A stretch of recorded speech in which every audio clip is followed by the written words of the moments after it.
अगर आपको कोई भी चीज़ अच्छी नहीं लगती है तो आप उसे ठुकरा देते हैं। ऐसा कितनी ही बार हुआ होगा जब आपके ईमेल अकाउंट में या आपके फ़ोन में एसएमएस आए होंगे, मैसेजेस आए होंगे या ईमेल आए होंगे जो आप पसंद ही नहीं करते हैं या जो मैसेजेस आपको चाहिए ही नहीं। बाइबल यहाँ पर बताती है लोगों को, मनुष्य को सच्चाई पसंद नहीं है। गलातियों उसके 4:16 में अगर हम देखें तो क्या तुम से सच बोलने के कारण मैं तुम्हारा बैरी बन गया हूँ। तो यहाँ पर अगर हम देखें पौलुस भी ये बात को साफ साफ कहते हैं, जो जिस तरीके से ये जो दुनिया है इसको अंधकार पसंद है, जो कि हम यूहन्ना और रोमियो के पहले अध्याय में भी देखते हैं। दूसरा तीमुथियुस उसका दूसरा अध्याय उसकी 5वीं आयत में देखते हैं। अगर हम तीमुथियुस में भी इस बात को देखते हैं तो तीमुथियुस में भी हम ये बात पाते हैं कि मनुष्य जो है जब उसे कोई बात सही समझाई जाती है तो उसका बर्ताव उसके लिए कैसा होता है, नेगेटिव, यानी कि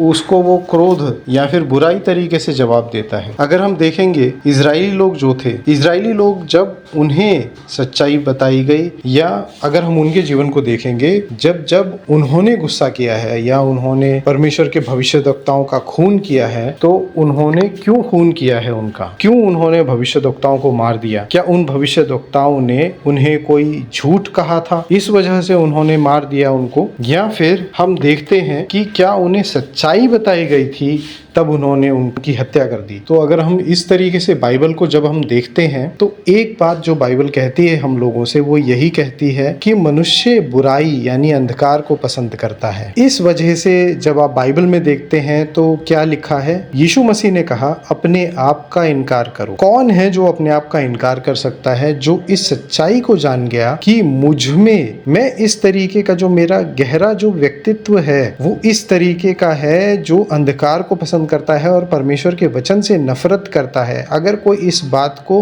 दिल से मान ले, जैसा दाऊद राजा ने कहा कि मैं तो पाप के साथ अपनी माता के गर्भ में पड़ा, अगर कोई इस बात को जान ले और मन से मान लेता है वो आसानी से अपने आप का इनकार करके जैसा परमेश्वर का वचन कहेगा, भले ही अगर वो इंसान बीमारी में पड़ा हो, लेकिन परमेश्वर का वचन जैसा कि लिखा है पुराने नियम में कि क्या ये सूखी हड्डियां जिंदा हो सकती हैं? प्रभु तू ही जानता है। कौन ये बात कहेगा? तू ही जानता है। और कौन अपनी समझ का सहारा ना लेगा? जो इस बात को मान लेगा मन से कि जो मुझसे निकलता है वो सिर्फ अविश्वास, बुराई है, तो वो परमेश्वर के वचन को जैसा परमेश्वर का वचन उससे कहेगा वैसे का वैसा उसे अपना लेगा। भले ही उसके अगर वो बुखार होगा या कोई बीमारी होगी, लेकिन वो परमेश्वर के वचन को पढ़ता है कि तुम चंगे किए जाते हो, वो उसी समय अपनी खाट उठाकर चलने फिरने लग जाएगा। भले ही उसके दिमाग में, उसके मन में ये सोच आएगी, नहीं मैं ऐसे कैसे कह सकता हूँ कि मैं ठीक हो गया, मैं तो 38 साल से बीमार हूँ, मैं तो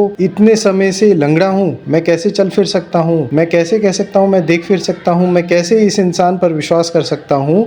जो अपने अस्तित्व को जान लेगा कि मनुष्य का जो स्वभाव है वो परमेश्वर के विरुद्ध जाने का है, जो इस बात को मान करके अपने मन की और अपने दिमाग की सोच को इनकार करेगा, वो आसानी से परमेश्वर के वचन को वैसे का वैसा अपने मन में स्थापित कर लेगा, अपने मन में वचन को पकड़ करके बैठ जाएगा, उसको मन से विश्वास करेगा और परमेश्वर के वचन की शक्ति और सामर्थ्य को अपने मन में पाकर, विश्वास पाकर वो उसके अनुसार आसानी से चलेगा, अपने विचारों को इनकार करते हुए जिएगा और परमेश्वर के वचन को हमेशा आमीन मन से करता हुआ जिएगा।